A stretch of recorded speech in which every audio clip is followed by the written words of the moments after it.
The first black car stopped outside Bellini House at 8:17 on a bitter Thursday night. The second stopped behind it. Then the third. Snow drifted beneath the streetlights of Boston, bright against the polished metal and dark windows. Inside the restaurant, forks paused halfway to mouths. Conversations faded.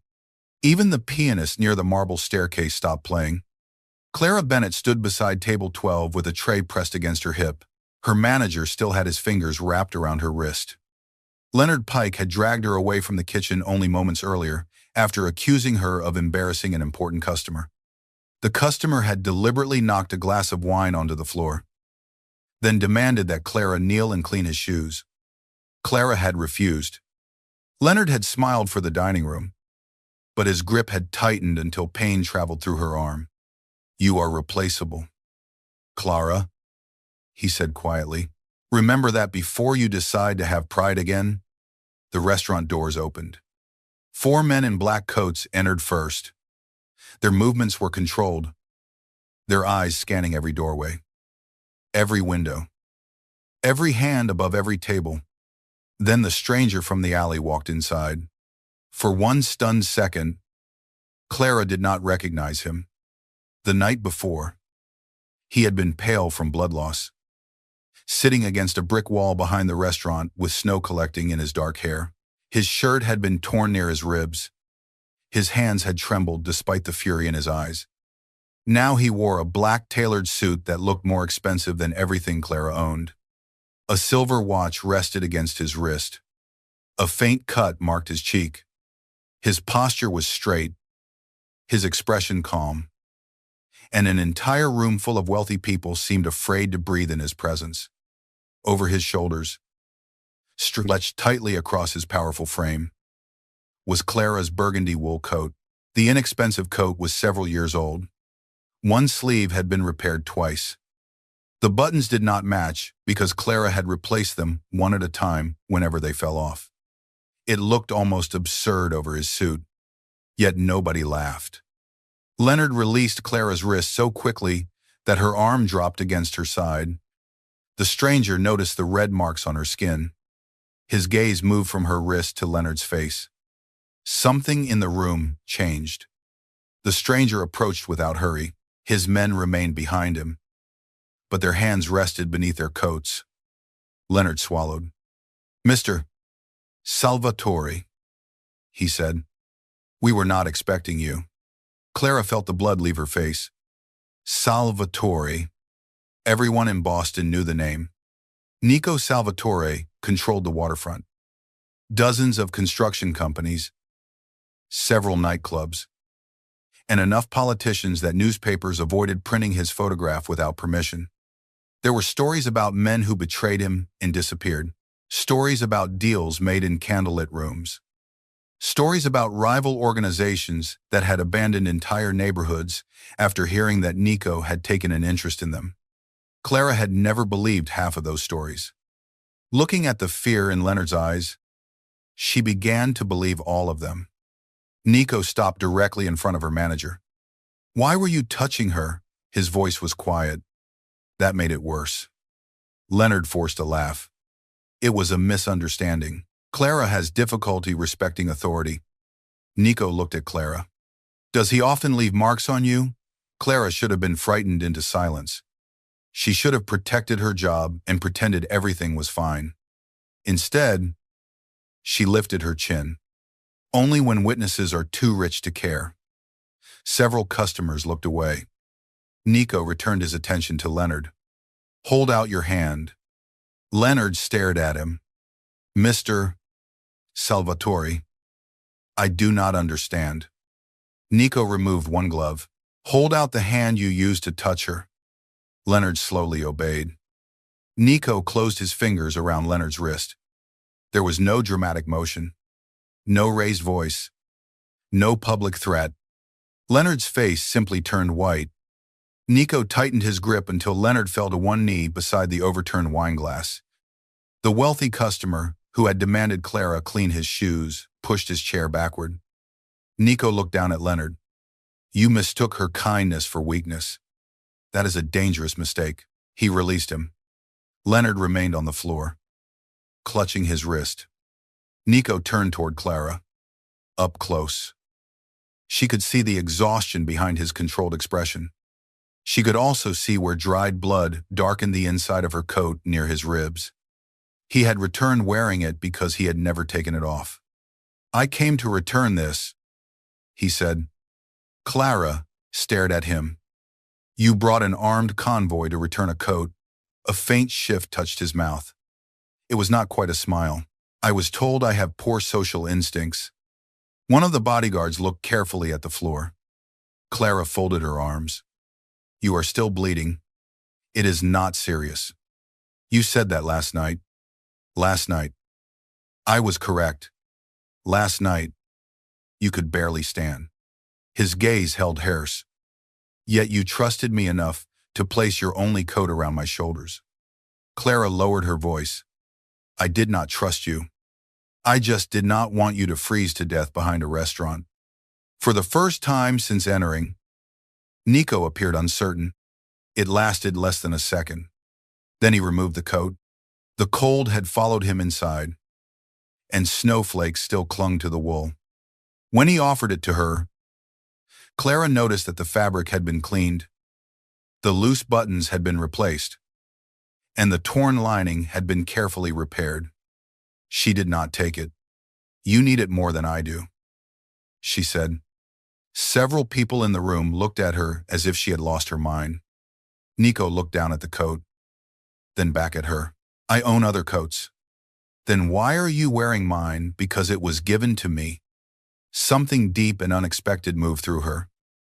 Before she could answer, a sharp crack exploded against the front window. The glass shattered. Nico moved before Clara understood what was happening.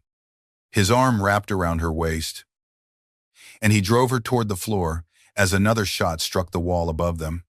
Customers screamed. Tables overturned. Plates crashed. The pianist crawled behind the instrument. Nico covered Clara with his body while his men drew weapons and surrounded them. His hand cradled the back of her head, pressing her face against his chest. She could hear his heartbeat. It was slow, steady, terrifyingly calm. "Stay beneath me," he ordered. Another shot broke through the window. Clara flinched. Nico's body tightened around hers. His voice dropped until only she could hear it. "No one is taking you from this room." She did not know why he sounded as if someone had already tried the night before. Clara had been closing the restaurant alone. Leonard had sent the kitchen staff home early to save money, leaving her to clean the final tables and carry garbage into the alley. Snow had been falling since afternoon, covering the city in deceptive softness. Clara had just thrown the last bag into the metal container when she heard breathing behind her. A man sat against the brick wall near the rear entrance. At first she thought he was homeless. Then she saw the tailored black shirt, the expensive shoes, and the blood spreading beneath his hand. His eyes lifted toward her. They were dark, cold, and completely alert. "Do not scream," he said. Clara held the garbage bag between them as though it could protect her. That sentence usually makes people scream. "I am not going to hurt you. You are bleeding in an alley at midnight. Forgive me for requiring more evidence." He tried to stand. Pain forced him back against the wall. Clara should have gone inside and called the police. She should have locked the door and waited until someone arrived. Instead, she noticed the snow collecting on his shoulders.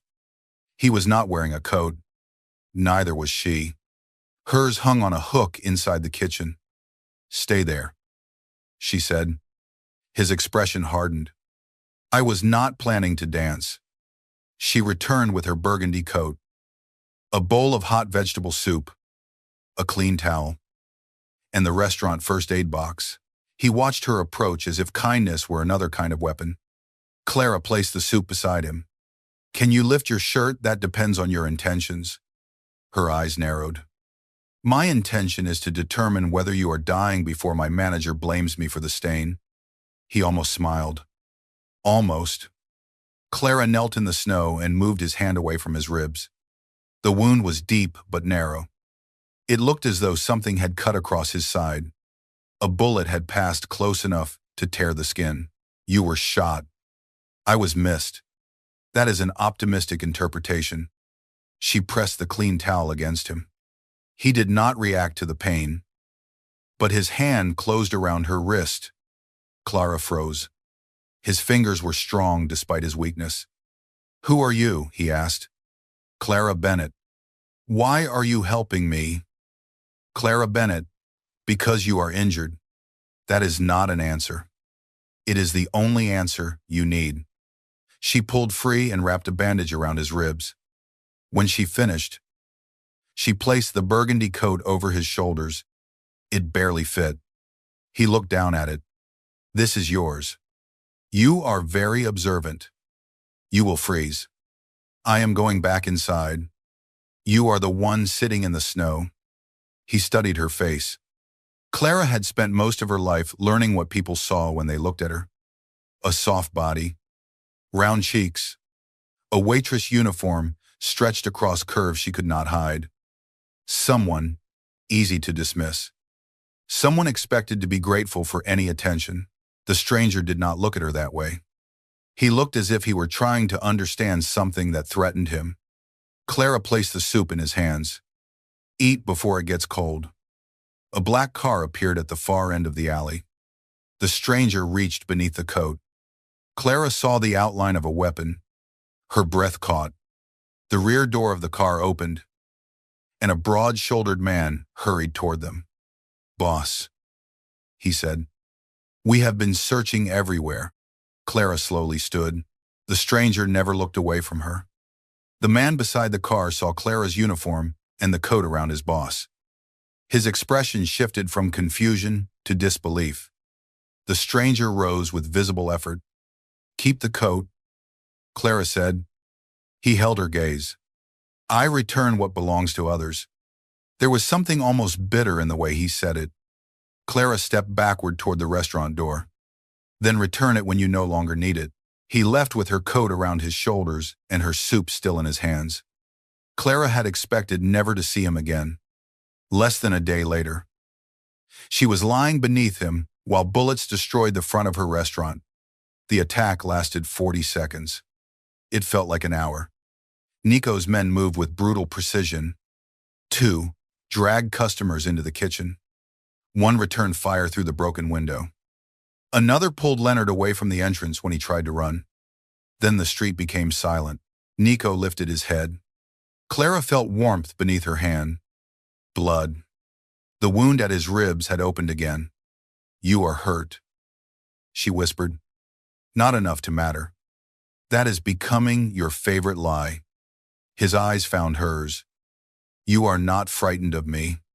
I am currently more frightened of whoever is shooting at us. Nico rose and pulled her with him. His hand remained around her waist. A bodyguard approached. The vehicle is secure. The shooters abandoned the building across the street. Find them. Nico said. The man nodded, then glanced at Clara. Nico understood the question without hearing it. She comes with us. Clara stepped away from him. No. His gaze sharpened. Someone fired into a crowded restaurant because I was standing beside you. That sounds like your problem. It became yours when they saw my hands on you. The words settled between them. Leonard emerged from behind the bar, sweating heavily. Clara cannot leave. Her shift is not finished. Nico turned his head. Leonard immediately stopped speaking. Clara looked at her manager. You were hiding while I was being shot at. But you are worried about my shift. Leonard forced his expression into something resembling authority. Your employment has responsibilities. Nico reached inside his suit and removed a black card. How much does she earn in one night? That is private information. Nico looked at one of his men. The bodyguard walked toward Leonard. Leonard spoke quickly. $200. Depending on tips. Nico placed the card on the nearest table. Charge $20,000. Clara stared at him. No. He looked at her. No, you cannot purchase my agreement. I am replacing the income you will lose because of me. Then replace $200. The room was silent enough to hear snow blowing through the broken window. Nico watched her with a strange intensity. Leonard looked between them as if Clara had become more dangerous than the armed men. Nico put the card away. $200, he said. Clara took her coat from where it had fallen during the attack. There was a new bullet hole through one sleeve. She held it up. You returned it in better condition. Nico looked at the damage. I will have it repaired again. You are not getting it back. Something almost possessive entered his gaze. We will discuss that later. There is no later. His eyes darkened. There is now. Nico's penthouse occupied the highest floors of a glass tower overlooking Boston Harbor. Clara hated it immediately. The ceilings were too high. The windows were too wide. Every surface gleamed with expensive emptiness. There were no family photographs. No books left open. No shoes near the door. The rooms looked designed for a man who expected to leave without warning. Nico's security chief introduced himself as Gabriel Rizzo. He was the man who had collected Nico from the alley. Gabriel gave Clara a careful look as a physician examined Nico's reopened wound in the living room. You saved his life, Gabriel said. Clara stood with her arms crossed. He says the bullet missed him. Gabriel looked toward Nico. The bullet passed through his shirt, struck a metal railing, and sent fragments into his side. He lost enough blood to collapse 3 streets away. Nico's expression became colder. Gabriel, I thought she deserved the accurate version. Clara looked at Nico. You lied. I simplified. You were dying. I have survived worse. That does not make this insignificant. The physician stitched the wound while Nico watched Clara rather than the needle. When the physician finished, Gabriel received a message on his phone. His expression changed. Nico noticed. Speak.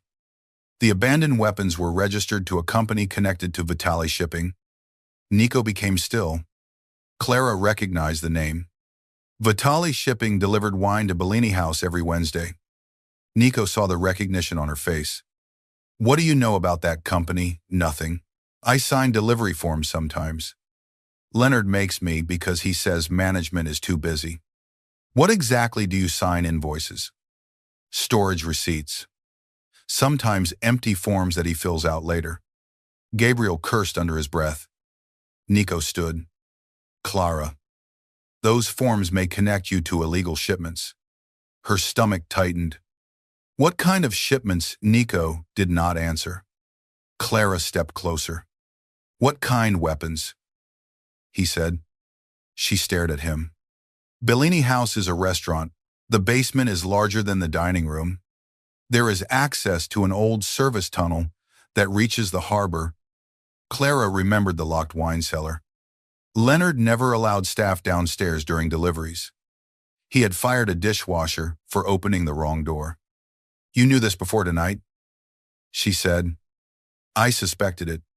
Was that why you were behind the restaurant? Nico looked toward the windows. I was meeting someone who claimed to have proof. What happened to that person? Dead. Clara's anger gave way to a cold fear. Someone killed him and tried to kill you. Yes. Now they think I know something. Yes.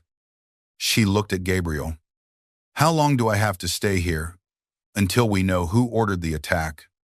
That is not a length of time. Nico answered instead. You will stay until I can guarantee that no one will follow you home. Clara laughed once without humor. You cannot guarantee anything. People shot through a restaurant window while you were standing beside me. Nico rose slowly. And you survived because I was standing beside you. The words were arrogant. They were also true. Clara looked at his bandaged side. You survived because I found you first. Silence filled the penthouse. Gabriel turned away to hide a reaction. Nico approached Clara until only a small distance remained between them. He was taller than she remembered from the alley. Without the blood and snow, His power seemed more controlled, but no less dangerous. "You believe that makes us equal?" he asked. "No, I believe it means neither of us gets to pretend the other is helpless." For several seconds, neither moved. Then Nico said something that surprised everyone in the room. "Agreed." Clara was given a bedroom overlooking the harbor. She did not sleep. Near midnight, she heard movement in the hallway and found Nico standing alone in the dark kitchen. He wore black pants and an open white shirt. Fresh bandages circled his ribs. One hand rested on the counter while the other held Clara's damaged coat. He had been examining the bullet hole. "You collect ruined clothing?" Clara asked. He looked over his shoulder. "I thought you were asleep. I thought powerful criminals had more interesting midnight activities." "Most of them do." She entered the kitchen. Nico laid the coat on the counter with surprising care. "My mother made the first repair on that sleeve," Clara said. His gaze returned to the uneven stitching. "She was not very good at sewing." "Neither are you." Clara looked at him sharply. He touched the newer repair near the pocket. "Your stitches are different. You noticed. I noticed things that belong to me." The words came naturally to him. Clara's expression changed. "The coat does not belong to you." Nico's hand stilled. "I was speaking about the repair." "No, you were not." He leaned against the counter. "Most people avoid correcting me. Most people are paid by you. You are now under my protection. That does not make me your property." His eyes held hers. "I know the difference. Do you?" The question landed harder than she expected. Nico looked away first. Clara saw weariness pass across his face. Not physical exhaustion. Something older. Something that had lived beneath his skin for years. She opened a cabinet and found nothing except expensive glasses. "Where is your food?" "There is a refrigerator." It contained mineral water, fruit, prepared meals, and several bottles of wine. Clara took out vegetables, eggs, and cheese. "What are you doing?" Nico asked. "Making food. There is staff for that." "There is no staff here now. They know better than to disturb me at night." Clara looked at the empty penthouse. "That sounds lonely." Nico's expression closed. "It sounds efficient." She cooked an omelet while he watched from the other side of the counter. When she placed a plate in front of him, he did not touch it. "You do not have to feed me," he said. "I know." "Why are you doing it?" "Because you have not eaten." Again. You answer as though that explains everything. For normal people, it does. His gaze dropped to the plate. No one had ever made food for him simply because he was hungry. Clara understood that, without being told, he ate in silence. When he finished, he looked at her with the same expression he had worn in the alley. Suspicion mixed with fascination. The next morning, Clara learned she could not return home. Someone had broken into her apartment during the night. Nothing valuable had been taken. The locks had been destroyed. Her mattress had been cut open. Drawers emptied, and every photograph removed from the walls. On her kitchen table, the intruders had left one of the mismatched buttons from her burgundy coat. Nico showed her the photograph Gabriel had received from the police. Clara stared at the ruined apartment. Her mother's recipe book lay open on the floor, pages torn beneath muddy footprints. "They were looking for something," Gabriel said. "I have nothing," Clara whispered. Nico stood beside her. "They believe the man I met gave you evidence." "He did not." "I know. They do not." Clara wrapped her arms around herself. Her home had never been beautiful. The heating failed every winter. The upstairs neighbor played music too loudly. The kitchen window faced a brick wall, but it had been hers. Nico watched grief move across her face. "I will replace everything." She turned toward him. "You cannot replace my mother's handwriting." His jaw tightened. "No, You cannot repair every loss with money. No, you cannot order me not to be angry. His voice softened. No. The absence of argument took the strength from her anger. Nico reached toward her face. His fingers stopped before touching her cheek. The hesitation lasted long enough for Clara to feel the warmth of his hand without contact. Then he lowered it. I will find who did this, he said. That sounded less like reassurance than a death sentence. Clara remained in the penthouse. Not because Nico ordered her to stay, but because the intruders had left her nowhere else to go.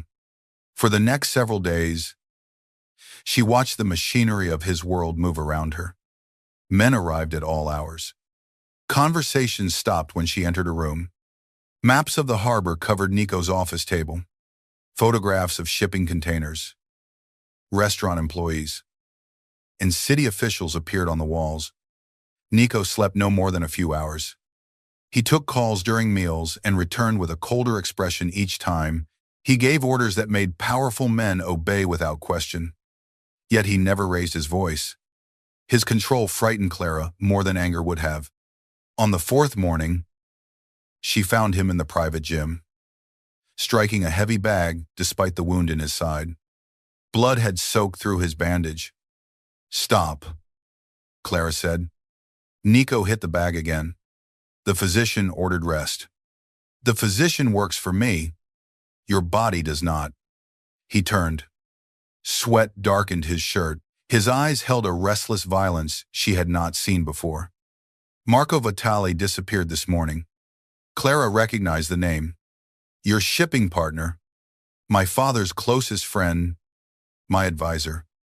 The man who taught me how to shoot and how to determine when someone was lying. You think he ordered the attack? I know he did. Then why is he still alive?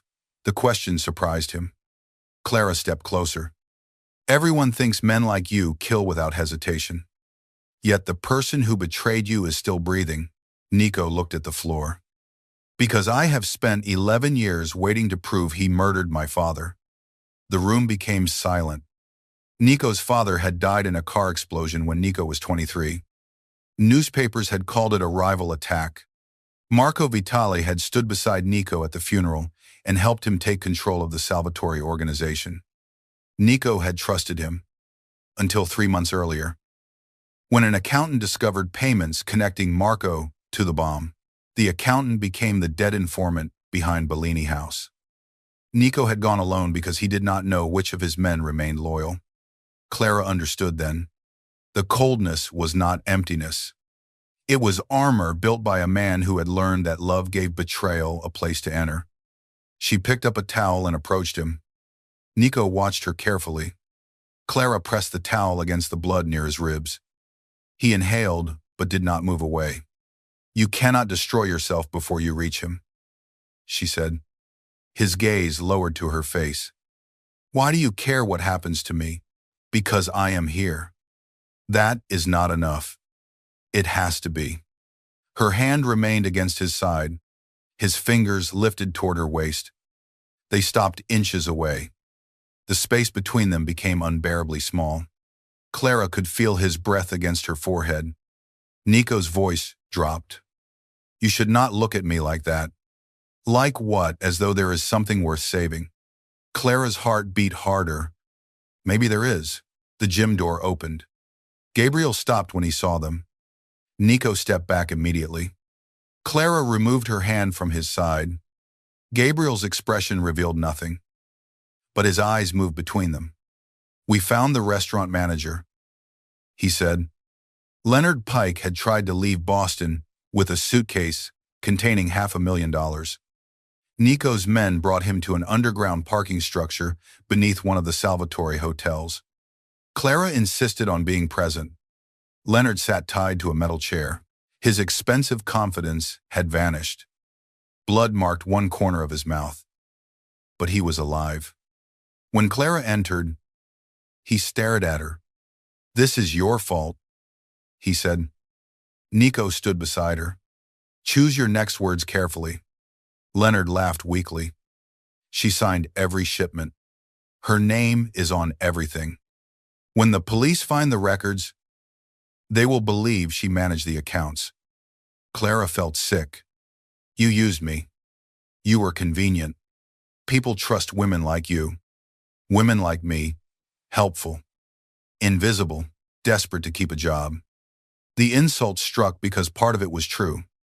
Leonard had built his scheme around the belief that Clara would never question him. He had mistaken economic necessity for obedience. Nico stepped toward him. Where is? Marco Leonard smiled. You really do care about her. Nico's expression did not change. Leonard continued. Marco said that was impossible. He said Nico Salvatore had no vulnerable places left. Nico drew a gun from beneath his coat. Clara caught his wrist. The bodyguards around them became still. Leonard's smile faded. Nico looked at Clara's hand on him. Move, he said. No, he used me to frame her. I know. He let men destroy her home. I know. Then let me end this. Clara met his eyes. That is what Marco wants. Nico's jaw tightened. He wants you angry. He wants you reacting instead of thinking. Leonard is more useful alive. Leonard looked between them. Nico lowered the gun. Clara released his wrist. For the first time, she saw something like respect in the faces of his men. Leonard gave them the location of a warehouse connected to Marco. The warehouse was empty. Inside, they found burned documents, blood on the floor, and a wall covered with photographs. Most showed Nico. Nico entering hotels. Nico standing outside churches. Nico speaking to politicians. Nico at his father's grave. The most recent photograph showed Clara. Clara leaving work. Clara carrying groceries. Clara sitting beside her apartment window. Clara kneeling in the alley beside Nico. In one photograph, Nico wore her coat while she placed the bowl of soup in his hands. Someone had been watching them before she knew his name. Nico tore the photograph from the wall. His face became terrifyingly calm. Marco knows what she means to you, Gabriel said. Clara looked at Nico. What do I mean to you? He did not answer. That silence hurt more than it should have. A camera flash burst outside the warehouse. Then another. Reporters crowded behind the security line. By evening, photographs of Clara and Nico covered every local news site. The headlines called her a mysterious lover, a secret mistress, and the woman behind a growing mafia conflict. Someone released copies of the forged restaurant invoices bearing Clara's signature. Police announced that she was wanted for questioning. Her face appeared beside words like weapons trafficking and organized crime. Nico watched the coverage from his office while Clara stood near the windows. Marco had turned her life into a public scandal. My friend works at the restaurant, Clara said. Mia. She will be targeted because of me. Gabriel shook his head. We moved her somewhere safe this afternoon. Clara looked at Nico. You did that without telling me. I was protecting her. You keep making decisions about my life before I know they exist. Because every hour we waste creates another opening. She walked toward him. You do not trust me enough to include me. But you expect me to trust you enough to surrender everything. Nico rose. This is not about trust. It is always about trust. He stopped close to her. You want honesty? He asked. Fine. The city believes you are my weakness. Marco will attack anyone connected to you. Rival families are questioning whether I am distracted. Men who have feared me for years are waiting to see whether affection has made me careless. Clara swallowed. Has it? His eyes moved over her face. Yes. The answer stole her breath. Nico continued before she could respond. Tomorrow night, the Salvatore Foundation is holding its winter benefit. Every important person in this city will be there. I will announce that you are under my personal protection. Clara laughed without humor. That sounds romantic. It is not meant to be. What exactly will you call me? He hesitated. My intended wife. Clara stared at him. Absolutely not. It is the strongest protection I can give you. It is a lie. It is a warning. Anyone who touches you will understand they are declaring war on me. You are using me to display strength. I am using my name to keep you alive. And what happens when your war ends? Nico's expression became unreadable. We end the arrangement. Clara looked away before he could see how deeply those words cut. She had known him less than a week. She had no right to expect anything from him. Yet she had cooked for him, touched his scars, watched him sleep in a chair outside her bedroom because he believed she did not know he was there. Somewhere between fear and fascination, she had begun imagining a man beneath the power. His plan reminded her that he had never promised to become that man. Clara agreed to the false engagement only after Marco's men sent a photograph of Mia entering the safe house. The message beneath it was simple. Kindness has consequences. The winter benefit was held inside a grand hotel ballroom filled with chandeliers and white roses. Clara wore a dark green gown selected by a stylist Nico had sent to the penthouse. It fit her curves without hiding them. The neckline revealed her shoulders. The soft fabric moved around her body like water. For years, Clara had chosen clothing designed to make her smaller. That night, she looked in the mirror and saw no reason to disappear. Nico waited outside the bedroom. He wore a black suit and no tie. When Clara stepped into the hallway, he became motionless.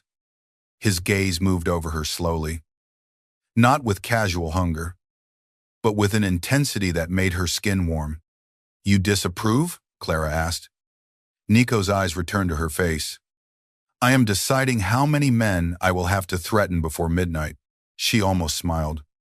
That sounds inefficient. You have made efficiency difficult. He offered his arm. Clara placed her hand against it. They entered the ballroom together. The crowd fell silent. Cameras flashed from behind the velvet barrier. Politicians, judges, business owners, and families connected to Boston's criminal world watched Nico guide Clara through the room. Whispers followed them. Clara recognized pity in some faces and contempt in others. Several women looked at her body, then at Nico, as if trying to solve an insult. A beautiful woman in a silver gown approached.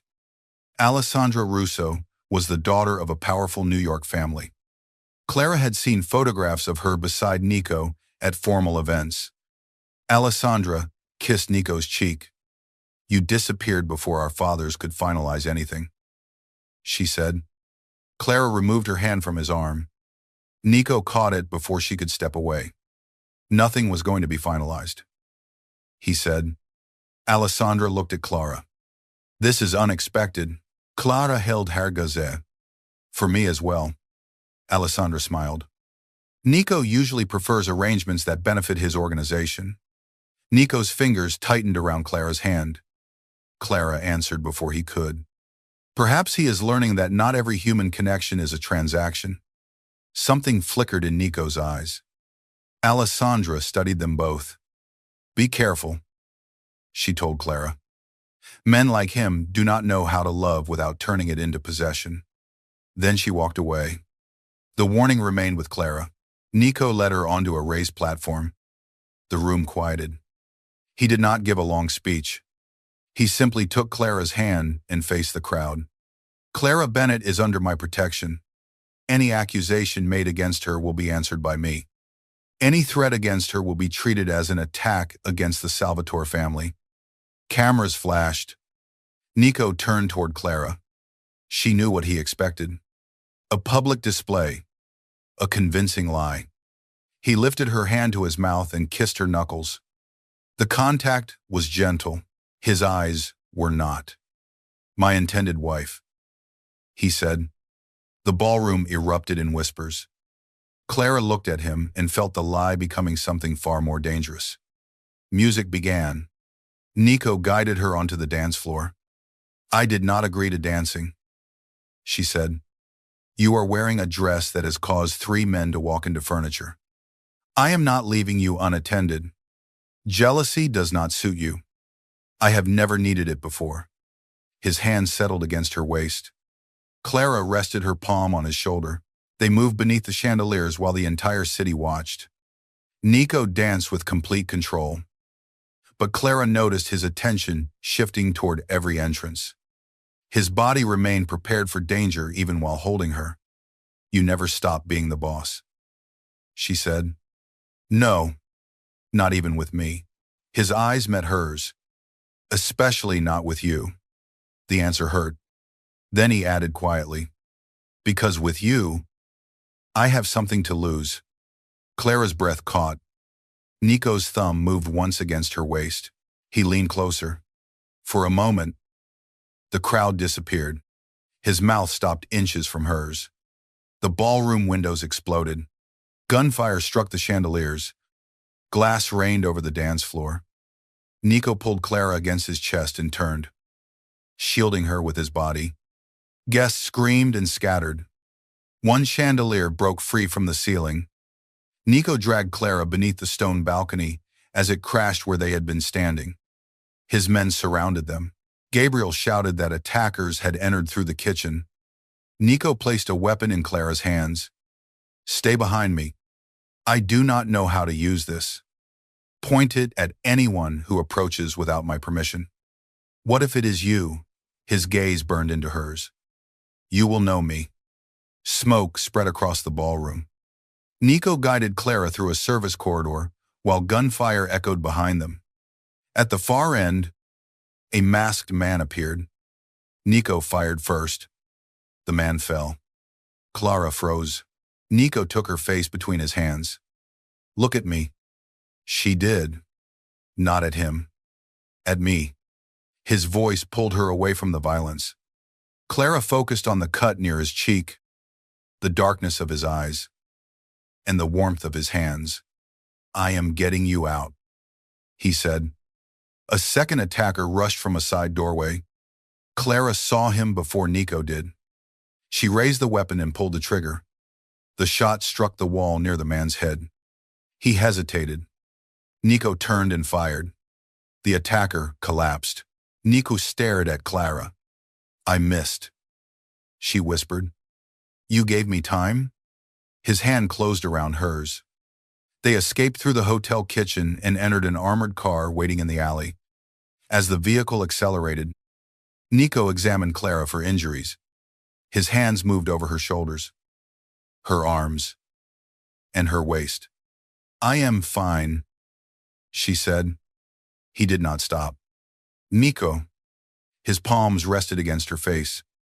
The control he carried everywhere else had disappeared. I almost watched that chandelier fall on you, but it did not, because I moved you 1 second before it fell. His voice broke on the final word. Clara saw fear in him, not fear of death, fear of losing her. She covered one of his hands with hers.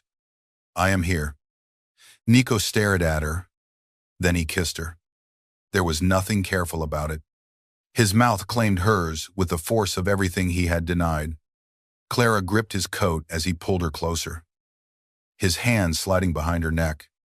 For one breathless moment, there was no city, no betrayal, and no danger. Only the man she had found freezing in an alley. Then Nico pulled away. His forehead rested against hers. This cannot happen again, he said. Clara's heart tightened. Because it was part of the lie, because it was not. The car carried them to a safe house on the rocky Massachusetts coast. The house stood above a dark ocean, isolated beneath a winter storm. Waves struck the cliffs below. Wind shook the windows. Nico became distant after the kiss. He spent hours in a locked office with Gabriel. He answered Clara's questions with short explanations. He arranged for guards to watch every entrance. At night, he slept outside her bedroom again. Clara found him there shortly before dawn. You keep pretending to avoid me while sleeping 3 feet from my door, she said. Nico opened his eyes. I am not sleeping. That makes it stranger. He stood. Marco contacted me. Clara's humor disappeared. What did he want? You. The word hung between them. Nico walked toward the windows. He wants the evidence my accountant collected before he died. He believes it was hidden in your coat. Clara frowned. There is nothing in the coat. The original lining was replaced before I returned it. Marco believes something was sewn inside. Did your people find anything? No. Then he is wrong. Nico looked at her. Or someone removed it before I reached the alley. Leonard. Possibly. Clara remembered the night before the attack. Leonard had ordered her to leave the coat in the staff room during her shift. Anyone could have reached it. She also remembered something else. My mother sewed a second layer into the inside pocket. She said. She used to hide emergency money there. Nico became still. Where is the coat now? At the penthouse. Gabriel was already moving before Nico finished giving the order. The coat arrived by private helicopter less than an hour later. Clara placed it on the dining table and opened the repaired lining with a kitchen knife. Her fingers found a narrow metal object beneath the fabric. A key. Nico recognized the engraved number. It belonged to a private deposit room beneath an old bank owned by Marco's family. The dead accountant must have placed it inside Clara's coat while Nico was unconscious or distracted in the alley. Perhaps he had reached the restaurant before dying. Perhaps he had known that Clara's ordinary coat would be ignored. Marco had destroyed Clara's home and attacked the hotel because of a key she never knew she carried. Nico closed his hand around it. This ends tonight. Clara blocked his path. What does the key open? Proof. Names. Payments. Recordings. Enough to destroy Marco and everyone who protects him. Then I am coming. No. The key was hidden in my coat. That does not make this your war. It became my war when he used my name to move weapons and sent men into my home. Nico stepped closer. I will not place you near him. You already placed me in the center when you announced I was your future wife. His expression hardened. That announcement kept you alive. It also told Marco exactly how much hurting me would hurt you. Nico had no answer. Clara lowered her voice. You cannot protect me by removing every choice I have. His eyes searched her face. If I give you choices, you may choose to leave. That was the truth beneath every order. Clara felt something inside her soften. You are afraid. Nico's jaw tightened. I am cautious. You are terrified. He turned away. Clara touched his arm. Nico. He looked down at her hand. She continued. You trust people with money, weapons, and your life. You do not trust anyone with your fear. Fear is leverage. Not with someone who loves you. The words escaped before Clara could stop them. The storm seemed to go silent. Nico looked at her. Clara's hand fell from his arm. She had not meant to confess. She had not even allowed herself to name the feeling. Nico approached her slowly. Say it again. No, Clara. You heard me? I need to know whether you meant it. She lifted her chin, even though tears burned behind her eyes. I love the man who sat in the snow and accepted soup from a stranger. I love the man who repairs old coats because he does not understand how to accept gifts. I love the man who stands outside my door because he is too afraid to sleep beside me. Her voice trembled. I do not know whether I can love Nico Salvatore. The man who makes decisions for everyone and calls control protection. He absorbed every word without moving. Then he reached into his pocket and placed the metal key in her palm. You decide, he said. Clara closed her fingers around it. They entered the underground bank together. The deposit room contained paper ledgers, recordings, photographs, and contracts documenting decades of betrayal. Marco had ordered the death of Nico's father. He had also arranged attacks against rival families, then blamed Nico to provoke a war. He planned to let the city destroy itself before taking control of what remained. Among the files, Clara found documents bearing Leonard's signature. He had opened accounts in her name and moved millions through them. There was enough evidence to clear her. There was also a photograph of Nico's father, taken moments before his death. Marco stood in the background. Nico held the photograph for a long time. Clara watched his face become empty. "This is what you wanted," she said. "No." He placed the photograph down. "I wanted to believe I was wrong." An alarm sounded. The lights went out. Emergency lamps filled the deposit room with red light. Gabriel's voice came through the radio. "We have movement at every entrance." Marco had expected them. Armed men flooded the underground corridors. Nico pushed Clara behind the steel door, while Gabriel and the guards returned fire. A smoke device rolled across the floor. Clara coughed as the room disappeared behind white fog. Someone seized her from behind. She drove her elbow backward. But the last thing she saw was Nico running through the smoke toward her. When Clara woke, she was inside an abandoned church near the harbor. Snow blew through broken stained glass windows. Candles burned along the aisle. The altar was covered with black cloth. Her hands were tied to a wooden chair. Marco Vitale stood near the altar. He was in his late 50s. Silver-haired and elegantly dressed. He looked less like a criminal than a man who funded museums. Leonard stood beside him. Clara stared at her former manager. "You should have left the city." Leonard smiled nervously. Marco promised protection. Marco looked amused. Leonard has always confused usefulness with value. Leonard's smile faded. Clara understood immediately. Marco did not intend to let him leave alive. "Where is Nico?" she asked. "Coming." "How do you know?" "Because I sent him a photograph of you sitting in the same church where his father begged for his life." Clara's stomach tightened. Marco walked toward her. Nico's father was a sentimental man. He believed loyalty could be inherited. Nico inherited that weakness. Despite all his efforts to hide it, you call loyalty weakness because nobody gives it to you willingly. Marco's expression sharpened. That is why he noticed you. You gave him something without understanding its value. A coat. No. Mercy. Marco crouched in front of her. Men like Nico are surrounded by obedience.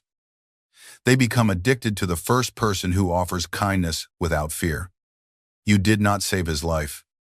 Clara, you created a weakness that will destroy him. Headlights appeared through the broken windows. Black cars surrounded the church. Doors opened. Armed men moved into the snow. Nico walked alone toward the entrance. He wore a black suit. Over it, he wore Clara's burgundy coat. The damaged sleeve had been repaired again. He entered the church with empty hands. Snow melted in his dark hair. His gaze found Clara immediately. The relief in his eyes lasted only a second before cold control returned. Marco stepped behind Clara and placed a weapon against her neck.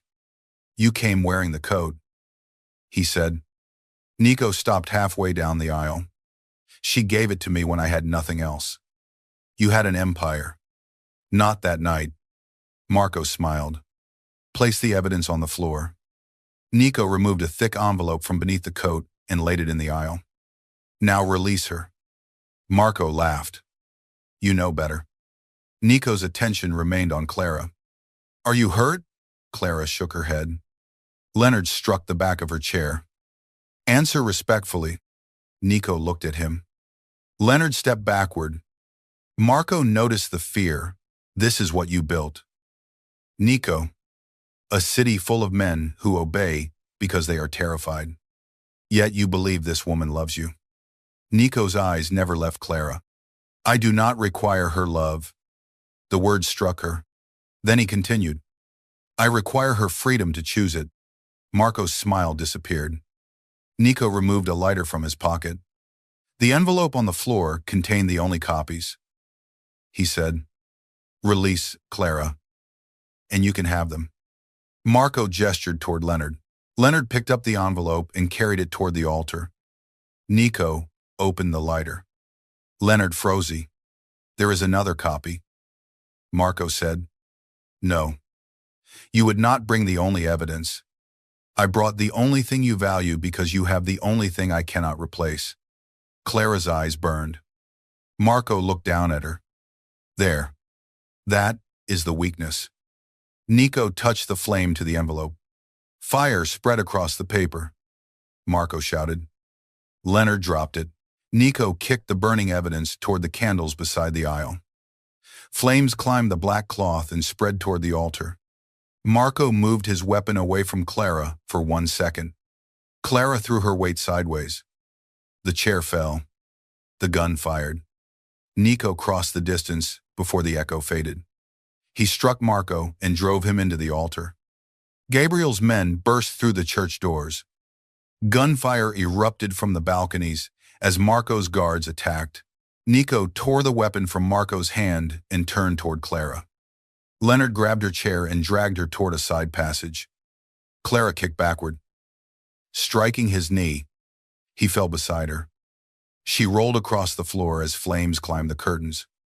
Nico reached them. Leonard drew a knife. Nico caught his wrist and broke his grip with one violent movement. The knife hit the floor. Nico struck Leonard once. The manager collapsed. Clara saw blood spreading across Nico's shirt. The gunshot had struck his shoulder. Nico ignored it. He cut the ropes around her wrists. Clara touched the wound. You are bleeding. Not enough to matter. Even then, she almost laughed. Marco rose behind him with a second weapon.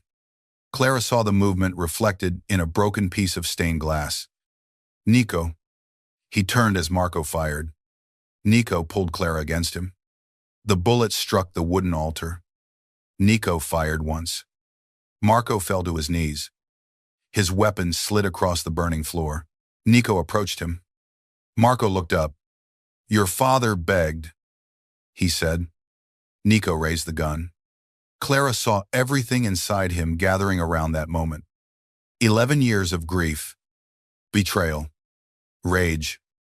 Every night spent becoming harder than the man who had destroyed his family. Marco smiled because he believed he had finally turned Nico into the same kind of monster. Clara stepped beside him. Nico. His finger remained on the trigger. Look at me, she said. He did. She placed her hand over his. Do not give him the final piece of you. Marco reached for the fallen weapon. Nico fired. The bullet struck Marco before he could lift it. Marco collapsed. The church became quiet except for the flames. Nico stared at the body. Clara did not ask him to regret surviving. She only took the weapon from his hand. The roof groaned above them. Gabriel shouted for everyone to leave. Nico lifted Clara into his arms. I can walk? She protested. The floor is burning. You have been shot. I have survived worse. He carried her through the flames and falling snow. Outside, dozens of armed men stood around the church. Red light from the fire moved across their faces. Nico lowered Clara beside one of the cars. His knees nearly gave way. Clara caught him. For once, he allowed someone else to hold him. The evidence inside the church burned. Marco's organization fractured before sunrise. Nico had sacrificed the original documents to save Clara. But Gabriel had quietly transmitted copies of several files before the bank attack. It was enough to clear Clara's name and connect Leonard to the illegal accounts. It was not enough to destroy every corrupt official Marco had controlled. Nico accepted the loss. For the first time in his life, revenge had not been the most important thing in the room. He spent 6 days in a private hospital. Clara sat beside his bed during the first night. Nico woke shortly before dawn and found her asleep in a chair, her hand resting near his. He watched her for several minutes. Then he covered her fingers with his. Clara opened her eyes. You are awake. You stayed. You were shot because of me. I was shot because Marco had poor aim. She looked at him. You burned the evidence. Yes. Your father waited 11 years for justice. Nico's eyes moved toward the window. My father is dead.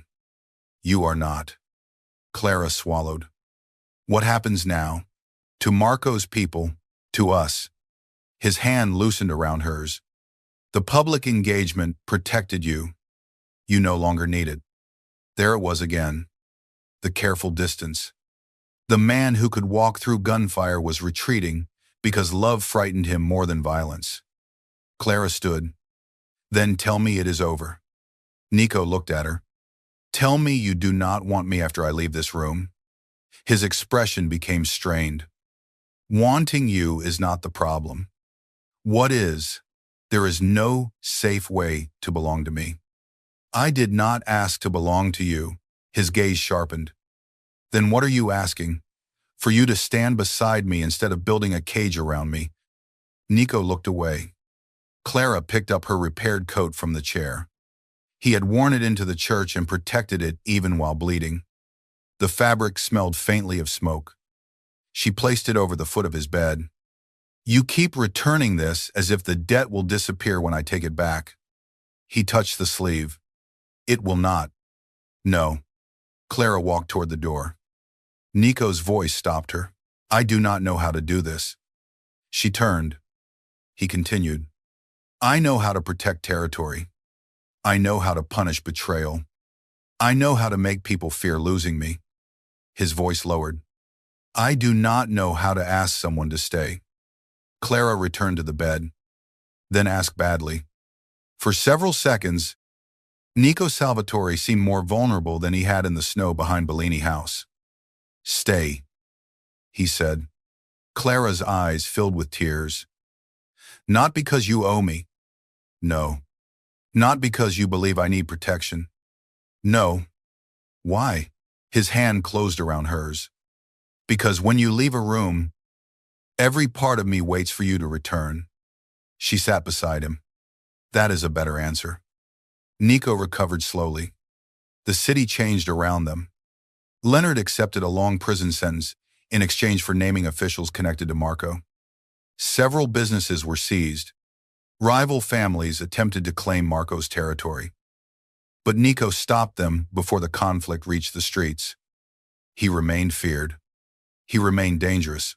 Clara never asked him to become harmless. She asked him to become honest. That proved more difficult. Nico told her when his work placed her at risk. Clara told him when protection became control. They argued in penthouses, cars, kitchens, and once in the middle of a formal dinner while two politicians pretended not to listen. Nico learned not to send guards into Clara's workplace without warning. Clara learned that 2 guards were sometimes reasonable when the restaurant had already been attacked twice. Bellini House never reopened. Clara used her savings to lease a smaller location several blocks away. She refused Nico's offer to buy it for her. He offered a loan instead. She changed the interest rate before signing. He looked at the contract. This rate is insulting. It is fair. I could purchase the building, then I would find another building. Nico stared at her. Gabrielle, standing nearby, quietly left the room. Nico signed the contract. Clara named the restaurant Bennett's Table. The front served affordable meals during the day. At night, the kitchen provided free soup and warm clothing to people living on the streets. Nico never called it charity. He knew Clara disliked the word when it was used to make kindness sound superior. On the first night of winter, a year after they met, snow covered Boston again. Clara finished closing the restaurant and found a black car waiting outside. The driver stood beside the open door. Mr. Salvatore asked me to take you to the rear alley. Clara raised an eyebrow. That is not suspicious at all. She walked around the building. Nico sat against the brick wall in the exact place where she had found him. He wore a tailored black suit. Over it, he wore the burgundy coat. It had been repaired so many times that very little original fabric remained. The sleeves were still too short for him. The buttons still did not match. A cup of soup rested in his hands. Clara stopped in the snow. What are you doing, waiting for a waitress? She approached him. You own half the harbor, and you are sitting in an alley. I was told this is where important things happen. Clara smiled. Nico stood. There were no bodyguards visible, though she knew several watched from nearby rooftops. He held out the cup of soup. Clara accepted it. Then he reached into the coat pocket and removed a small ring. Her breath caught. Nico did not kneel. He knew Clara did not need a public performance, and he would never pretend submission he did not feel. Instead, he stood before her as an equal. The first night, you saw a man without power, he said. You gave him warmth before you knew his name. Snow settled in his dark hair. He continued, I spent my life believing love was a weakness people used to enter and destroy you. Then you walked into my world and proved that love could also be the reason a man refused to remain destroyed. Clara's eyes filled with tears. Nico held the ring between them. I cannot promise you a quiet life. I cannot promise that the darkness around me will disappear. His voice became softer. I can promise that I will never again confuse protecting you with owning you. I will tell you the truth, even when it makes you angry. I will stand beside you, even when you choose a road I fear. He took her hand. And every winter, I will wear this terrible coat if that is what it takes to remember the man you chose to save. Clara laughed through her tears. The coat is not terrible. It is extremely small. That sounds like a personal problem. A faint smile appeared on his face. Marry me. Clara Bennett.